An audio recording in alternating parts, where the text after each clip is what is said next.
Caríssimas irmãs, caríssimos irmãos, Jesus a todos nos abençoe e nos fortaleça em seu amor. Cerca de 300 anos antes de Cristo, Diógenes, nascido na Turquia, mas educado e estabelecendo residência em Atenas, na Grécia, Atenas, o berço da filosofia, e Diógenes se fez filósofo. Segundo registros de sua biografia, consta que Diógenes desenvolveu a filosofia do cinismo, e ele consistia, a sua tese filosófica, no desprendimento dos bens materiais, a ponto dele viver em um tonel, desprovido de todos os recursos amoedados, e estabelecia a necessidade da construção de um caráter digno na pessoa. Conta-se que ele, isso é típico da perspectiva histórica de Diógenes, que ele caminhava com uma lanterna na mão, acesa em pleno dia. A lanterna, na época, consistia numa estrutura talhada em pedra, mas também muito comum, formado por barro. E o fogo era mantido a óleo vegetal ou óleo animal. E durante o dia, ele caminhava com a lanterna acesa, isto é muito simbólico, dizendo que procurava um homem honesto. Ou, em outros momentos, dizia que procurava um homem verdadeiro. Este homem honesto, esta pessoa honesta que ele procurava, esta honestidade consistia nos valores ético-morais elevados. Na atualidade, Diógenes permaneceria ainda com a lanterna acesa, com os recursos favoráveis de hoje, de lanternas mais capazes, e continuaria ainda em busca deste homem, e os teria encontrados num e noutro, numa e noutra pessoa que a história nos registra, mas ainda identificaria importantes deficiências na coletividade. Vivemos esses dias extraordinariamente desafiadores. A sociedade construída, estruturada em valores materialistas e hedonistas, estabelece a matéria e todos os seus recursos que possam vir a proporcionar conforto material, bem-estar de extravagância a ponto de propor o luxo, e estabelece a possibilidade de uma conduta humana nem sempre firmada em valores ético-morais.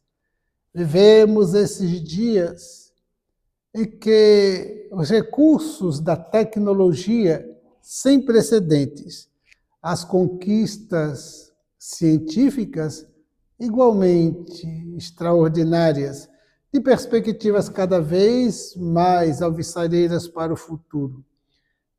Observa-se que o homem deposita o olhar no firmamento, avança além das nossas possibilidades materiais, alcançando o espaço e questiona a vida em outros planetas, enquanto que na Terra, entre nós, vive-se ainda uma sociedade atormentada. deseja-se colonizar outros planetas, está-se destruindo os recursos naturais na Terra e se pretende os cientistas alcançar outros orbes planetários para explorar os seus recursos. Não basta destruir o próprio planeta que nos acolhe, é necessário explorar os outros. O Espírito Emmanuel, pelo lápis mediúnico de Chico Xavier, estabelece que a tão desejada viagem interplanetária não será autorizada pela divindade enquanto a humanidade não estiver em condições morais para poder singrar o espaço, alcançar outras estações planetárias com equilíbrio e com o espírito de solidariedade, o espírito de harmonia e de paz, para ampliar as conquistas da inteligência e das relações, e não de explorar e de impor o tacão dos seus interesses imediatistas. Então, vivemos esses dias, e o Espírito Emmanuel, a respeito da melhor conduta a ser adotada depois de Jesus, que deixou os registros para nós das mais vivas lições. E as suas lições são as leis de Deus no âmbito moral da vida. Coube, e ainda cabe às ciências, a revelação das leis de Deus no ambiente material. Porque as leis de Deus atuam no ambiente material e no âmbito espiritual moral. No âmbito material, cabe às ciências o descobrimento e a revelação dessas leis. Então temos aí conosco a física, a química, a biologia e outras ciências, desbravando, desvelando leis que regem os inúmeros fenômenos da vida na Terra. Aqui, neste momento, há inúmeros fenômenos obedientes às leis da física, mas também da química, da biologia, porque habitamos corpos biológicos, de tal forma que essas leis são leis de Deus e às ciências cabe a revelação. Enquanto que Jesus trouxe-nos a revelação das leis morais de Deus, essa que regem o nosso destino, que regem a nossa origem e natureza e a nossa destinação. E Jesus não somente deixou na oralidade as vivas lições, como nos exemplos vivos, retumbantes, para que ninguém mais pretextasse ignorância. Depois de séculos, nos encontramos ainda às voltas com tantas imperfeições morais. Emmanuel, Espírito, pela mão de Chico Xavier, escreve: todo aquele que tem um curso de 2 semanas do Evangelho sabe o suficiente o que fazer. Então, a temática proposta para a noite de hoje, o verdadeiro homem de bem, consta em o Evangelho segundo o Espiritismo, em seu capítulo 17.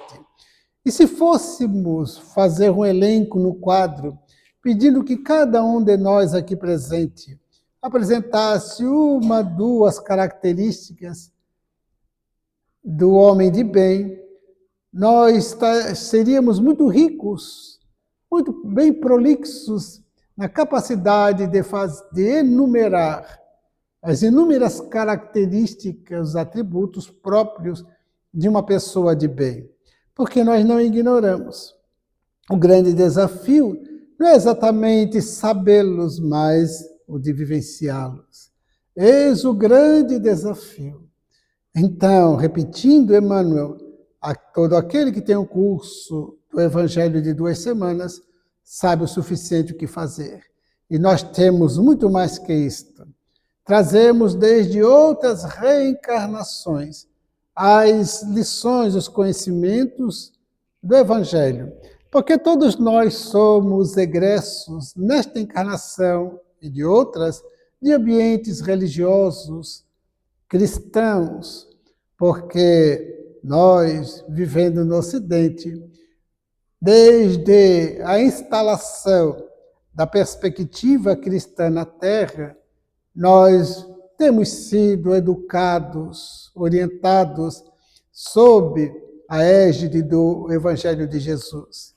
Mas não significa que, sendo orientados, que façamos até mesmo os registros na memória, ipsis literis, do que se encontra no Evangelho, não significa que a vivamos na intimidade do ser. Este é o grande desafio. É o grande desafio do momento histórico planetário, o de vivermos a mensagem de Jesus de modo autêntico. Este é o desafio. Eurípides Barzanufo, o excelente médium mineiro de Sacramento, ele era um intelectual, professor, fundara um instituto de ensino gratuito para a comunidade. Tornara-se espírita, médium, prolixo. Ele conta que teve uma experiência psíquica. Ele se viu num ambiente natural, de bela paisagem natural, e sentado a certa distância sobre uma pedra, um homem que lhe chamou a atenção. Ele se aproxima e percebe que o homem estava chorando e se dá conta de que era Jesus. E então ele pergunta: Senhor, choras por aqueles que não conhecem o teu Evangelho? Ele também ergue a cabeça, dirige-se. O seu olhar atento, percussiente para Eurípides e diz: não choro por aqueles que não conhecem o Evangelho, choro por aqueles que o conhecem e não o praticam. Então este é o grande desafio. Nesses dias, como falamos de recursos científicos e especialmente tecnológicos, capaz de nos colocar na palma da mão um aparelho que nos mantém em contato com todo o planeta. Vivemos às voltas com os desafios, os perigos dos golpes que a toda hora é noticiado. Exatamente porque o desenvolvimento da tecnologia, os recursos dos saberes, dos conhecimentos relacionados à inteligência que alcança envergadura sem precedentes, não significa que se encontre esses conhecimentos e essa inteligência acompanhado dos valores morais.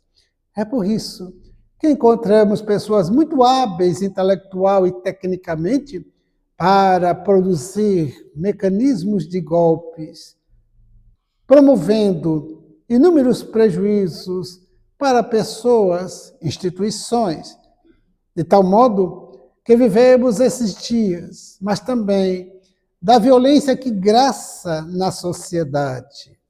A violência contra a criança, a violência contra a mulher, o idoso.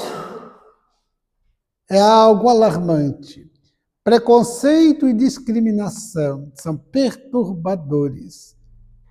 Um psicólogo fez uma análise destas apresentações de stand-up em palco, de pessoas que vão ali fazer relatos anedotários, contar histórias que se pretendem ser engraçadas para fazer a plateia rir. E ele foi fazendo registros desses stand-ups e também observando a quantidade dos anedotários, as piadas que pululam no senso comum na nossa sociedade. E ele fez um registro importante. Afirmou que um percentual importante desses anedotários tem por tema a mulher, para fazer jocosidade. Mas também a pessoa gorda, também o homossexual, o negro. São os temas prediletos de muitas das piadas que as pessoas contam e sorriem e aplaudem.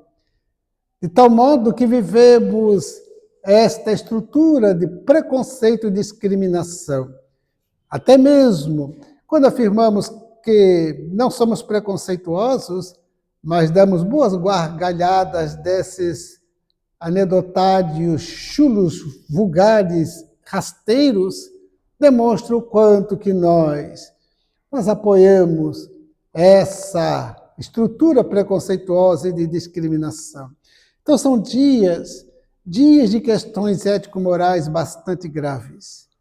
Nós que somos hoje luarizados pelo venerando pensamento espírita, esta doutrina extraordinária que nos liberta das cangas das paixões dissolventes, que traz a luz para a nossa inteligência, despertando a consciência para os valores da vida imortal, destacando a imortalidade de todos nós.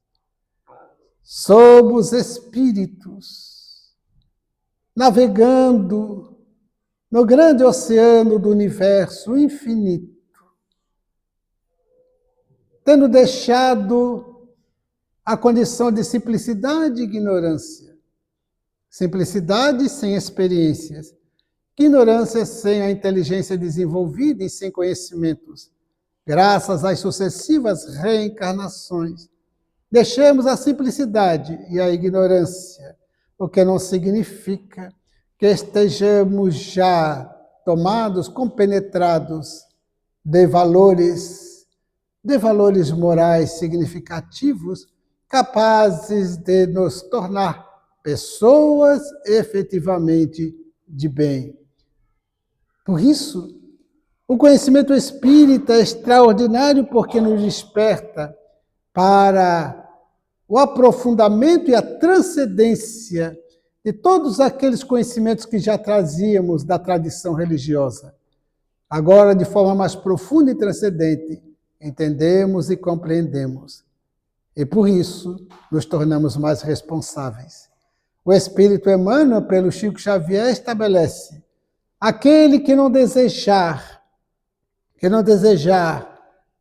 empreender o processo de transformação para a vivência autêntica da mensagem cristã, é melhor que não adentre a doutrina espírita.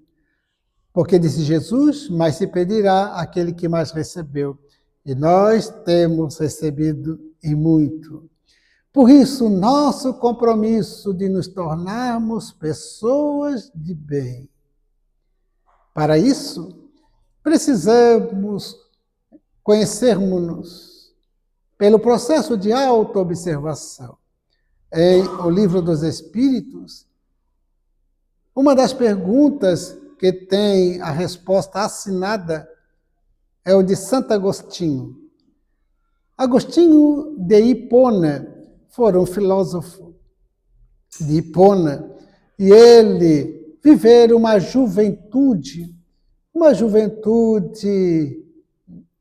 historicamente se diz na sua biografia, desregrada. A sua mãe, muito fervorosa, frequentava a igreja de forma cotidiana, regular. Orava pelo filho para que ele se convertesse. O tempo passou. 27 anos após, ele viveu a experiência de acompanhar, assistir a pregação do Frei Ambrósio e o tomou, o capturou a alma de tal modo que ele agora decidiu ser cristão. Ele viveu uma vida de transformação extraordinária, a ponto de ser oportunamente canonizado pela Igreja. Por isso que ele assina na obra Santo Agostinho, para que saibamos de quem se trata. Se ele escrevesse Agostinho de Hipona, quantos saberiam? Aqueles que têm um conteúdo, um conhecimento da história da filosofia, sabem que Santo Agostinho é o filósofo Agostinho de Hipona, e conhece a sua história, a sua biografia. E agora, na atualidade, quantos saberiam? Então ele assina Santo Agostinho porque historicamente sabe-se de quem se trata a partir da Igreja Católica Apostólica Romana quando canonizado. Então Santo Agostinho assina, fazendo a proposta que já foi falada com certeza nesta tribuna inúmeras vezes, quando ele responde a Allan Kardec que a melhor forma de trabalharmos a nossa melhoria, ainda nesta existência, ainda nesta encarnação, é pelo processo do autoconhecimento. E ele apresenta a sua experiência. Quando ele se torna cristão, abandonando aquela rotina de desatinos e de irresponsabilidade, ele diz para sua mãe: mãe, as suas orações deram resultado, agora eu sou cristão. E ele disse que para empreender o movimento de uma vivência autenticamente cristã, era necessário a transformação moral. Porque sem a transformação moral, não basta adotar uma denominação religiosa, dizer-se cristão e ponto final. Não basta. Não é suficiente praticar os rituais da religião A, dos cerimoniais da religião B. E na doutrina espírita, que não temos rituais, é ainda mais exigente.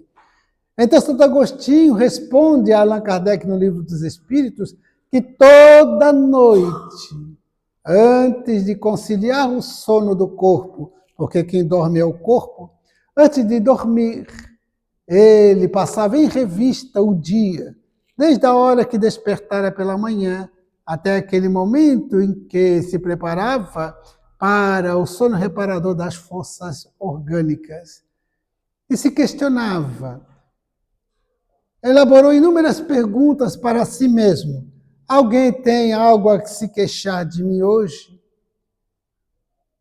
Eu cometi esta ou aquela falha, vai fazendo inúmeras perguntas para si mesmo, para uma resposta honesta, sincera.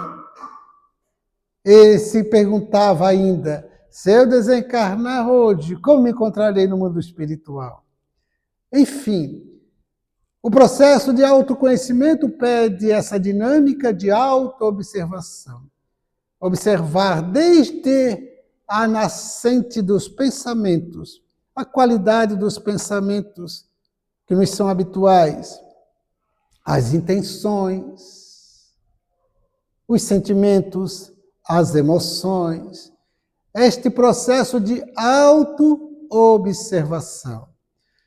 Com muita facilidade observamos a vida do outro, com muita facilidade sabemos de detalhes da vida de outrem, enquanto a nossa mesma podemos ser grandes ignorantes a respeito do nosso mundo íntimo. O nosso mundo interior é muito dinâmico, por isso esse conhecimento. Nós não somos aquilo necessariamente que expomos numa máscara para fora. Carl Gustav Jung, fundador da psicologia analítica, ele fala das personas.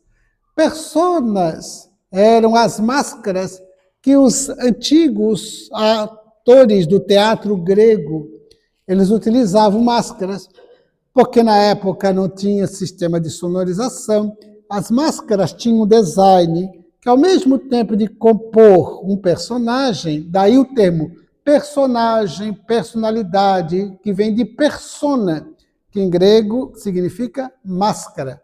Então, Jung diz que nós utilizamos hoje personas. Então eu chego na casa espírita, eu coloco uma persona, uma máscara. Que calmo gesto é, que tranquilidade, que paz de espírito, que pessoa ótima e tal.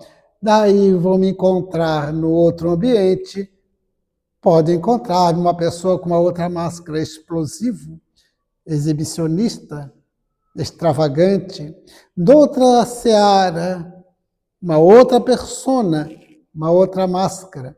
Ou seja, nós vamos ajustando as máscaras conforme os interesses. Aquilo que vai nos atender os interesses imediatistas, aquilo que vai corresponder à expectativa do outro. Eu quero que os outros pensem a meu respeito assim ou assado. Então, eu utilizarei esta persona, esta máscara. Então, de tantas máscaras, quem sou eu?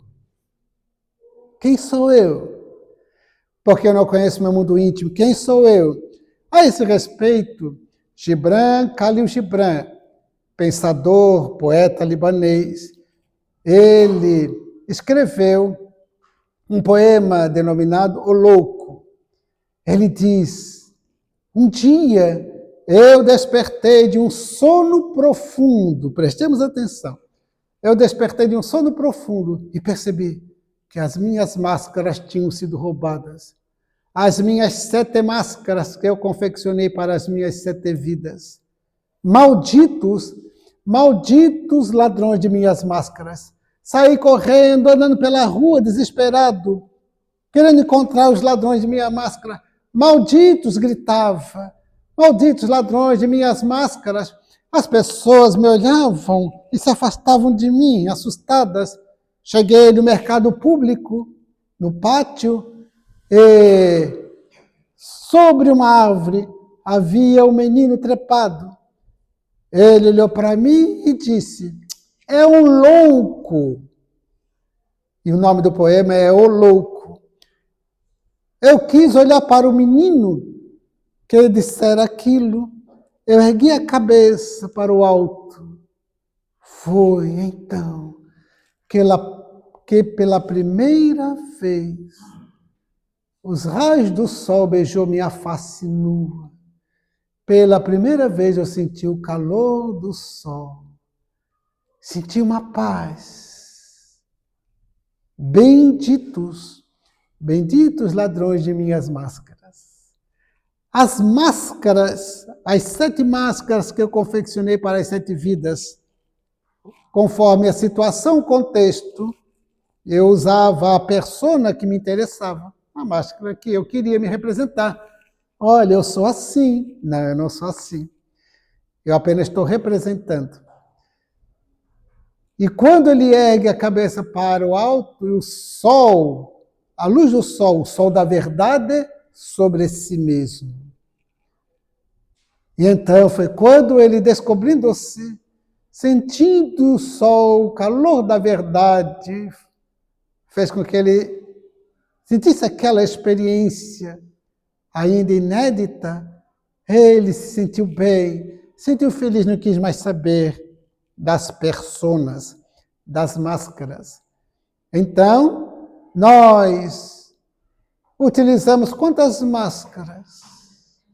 Temos consciência disto? Por esta razão, a pessoa de bem é desprovida de máscaras e apresenta-se autêntico. E esta autenticidade não precisa e não deve ser uma autenticidade carrancuda, mal-humorada, uma autenticidade vulgar. Ou seja, esse autoconhecimento pede transformação, quando a transformação solicitar. E aquilo que for de qualidade positiva, mantê-la e desenvolvê-la. Por isso, o autoconhecimento, tão falado, tão propalado desde a perspectiva socrática, até hoje, e ainda há pouco conquistada. O espírito Joana de Ângeles, pela lavra mediúnica de Divaldo Pereira Franco, na sua série psicológica, faz a proposta do autoencontro. ao indivíduo encontrando-se consigo mesmo, porque nós vivemos fugindo de nós, com medo da grande descoberta. Então preferimos usar as personas, as máscaras. Carl Gustav Jung diz: quem olha para fora, sonha. Quem olha para dentro, desperta, acorda. É o despertar da consciência.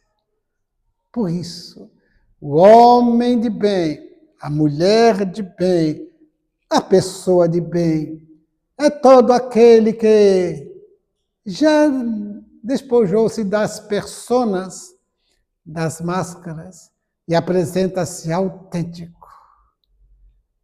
Allan Kardec, em O Evangelho segundo o Espiritismo, estabelece: reconhece-se o verdadeiro espírita por sua transformação moral e pelos esforços que faz para dominar as suas más inclinações. Para que eu conheça as más inclinações, as tendências negativas, as imperfeições que ainda me caracterizam, para então domar e transformar, eu preciso me conhecer. Por isso, no processo de autoobservação, colocar-se diante do espelho e perguntar-se: quem sou eu? Quem sou eu? Eis a grande conquista. É um empreendimento, uma grande jornada que deve ser empreendida, para que esta reencarnação seja uma reencarnação proveitosa. A reencarnação, por mais longa que ela seja, será sempre muito breve. Por isso, o espírito Joana de Ângeles, pelo meio de Divaldo Franco, adverte e propõe: viva cada dia como se fosse o teu último dia na Terra. Um dia você acerta, completa ela, que pode ser esta noite ainda, a próxima madrugada, se avizinha.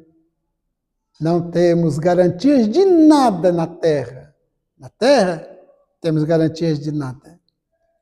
A garantia que temos na vida é a imortalidade, é a nossa destinação.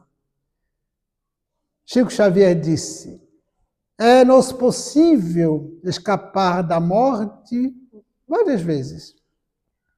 Uma doença do qual se cura, um acidente do qual sai ileso. É possível escapar da morte diversas vezes, mas da vida jamais nos libertaremos. Então é graças à imortalidade que Jesus desceu das estrelas, mergulhou nas sombras densas da terra, para então fazer a proposta do amor. Fazer ao próximo o que desejas que o próximo te faça. E propõe vida. Eu vos trago alegria, alegrai-vos, eu vos trago a boa nova. Boa nova significa evangelho, boa notícia. Evangelho quer dizer boa notícia. Eu vos trago a boa nova. E nesses dias em que os índices de suicídio são tão graves, e vivemos o denominado Setembro Amarelo, uma forma, uma proposta de reflexão, de prevenção ao suicídio. E tudo começou nos Estados Unidos. No ano de 1994, o casal M, com filho único, Mike, jovem, 17 anos, ele tinha paixão por carros e conseguiu adquirir um Mustang 1968. E ele, como tinha muita habilidade com essa área de mecânica, tinha muito interesse, ele, contando com a ajuda de um e de outro, conseguiu reformar o Mustang e o pintou de amarelo. E ele ficou conhecido no bairro, Mike, do Mustang amarelo. Um dia, os pais de Mike chegam em casa ao final do dia. Mike não estava em casa, com um compromisso com os amigos. não tiveram a notícia dele. As horas passaram, estranharam, ligaram para o amigo, para outro, sem notícia de Mike. Um Mustang amarelo estava na garagem. Quando em vez ele gostava de ficar ouvindo música no Mustang, no carro, quem sabe pegou no sono. Vamos lá. Foram, encontraram o Mike morto por suicídio. Deixou um bilhete para os pais, pedindo para que eles não se sentissem culpados.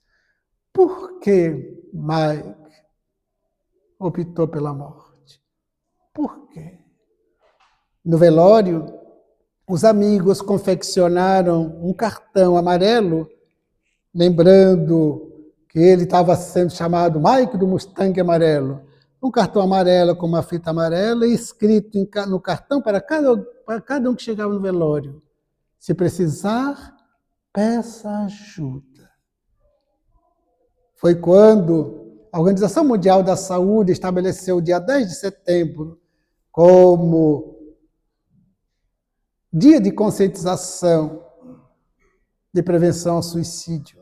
E no Brasil, desde o ano de 2015, a Associação Brasileira de Psiquiatria, o Conselho Federal de Medicina e o Centro de Valorização da Vida, em parcerias, estabeleceram o mês de setembro e denominaram Setembro Amarelo, lembrando, se reportando a Mike do Mustang Amarelo.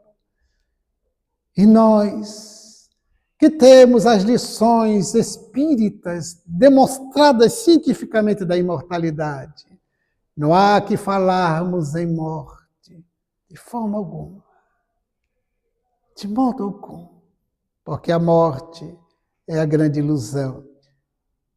Nem mesmo para o corpo biológico a morte cai muito bem, porque sabemos, graças à ciência, estabelece a ciência que a matéria se desagrega, as moléculas que compõem nosso corpo voltam para a natureza para compor outros corpos. Então, a transformação, e nem mesmo morte efetiva para o corpo. Há um decesso carnal e a transformação de toda a sua estrutura material. E o ser que pensa, que sente, que ama ou que odeia, o ser que tem vontade, o ser imortal, prossegue, voltando ao lar verdadeiro, o mundo dos espíritos. Por isso, não há que falarmos em morte, há que falarmos de vida. O reino de Deus não é construído, estruturado nos cemitérios. O reino de Deus não é formado por cadáveres, mas por vivos, por vidas. Por isso, nesses dias, com todas as dificuldades, todos os desafios e mesmo sofrimento, e Jesus advertiu, no mundo de provas e expiações, na classificação kardeciana, disse Jesus, no mundo, ou seja, ainda nesta fase evolutiva de tantos problemas, no mundo em que ainda há tantas imperfeições morais, no mundo em que ainda há tantos vícios, que ainda há tanta invigilância, no mundo tereis aflições. Tende ânimo, disse ele, tende ânimo, ânimo da aceitação da realidade, ânimo da coragem para viver, ânimo para estabelecermos uma visão positiva da vida, ânimo para o otimismo, ânimo da esperança, ânimo da fraternidade, ânimo da solidariedade, ânimo da caridade. A caridade que é o amor em ação. É por isso, diante de o índice alarmante de suicídios no mundo, no Brasil, nós lembramos de Gibran Khalil Gibran, o poeta libanês que citamos, no livro de título Uma Lágrima e um Sorriso. Há um poema de título homônimo, e Gibran escreve assim: eu não trocaria as tristezas de meu coração pelas alegrias dos homens. Prefiro que a minha vida permaneça uma lágrima e um sorriso. Uma lágrima que me revele os mistérios e segredos da vida. Um sorriso que me aproxime dos meus semelhantes. uma lágrima que me irmane aos tristes de coração, um sorriso que proclame a minha alegria de viver. E é com a alegria de viver que nós elevamos o pensamento a Deus para dizer-lhe da nossa gratidão pela vida, por estarmos aqui. Nossa gratidão a Jesus. Um dia ele descera das estrelas, mergulhou nas sombras perturbadas da terra, para ser o nosso guia e modelo, nosso rei solar. Nossa gratidão a Allan Kardec, que nos deixou o legado da codificação espírita, que ilumina a consciência e pacifica o coração. Nossa gratidão a esta abençoada casa que nos acolhe com amizade. A cada uma das senhoras, senhores e jovens presentes, nossa gratidão pela atenção educada, a presença paciente, enquanto formulamos os nossos votos de muito progresso, nossos votos de muita paz. Muito obrigado.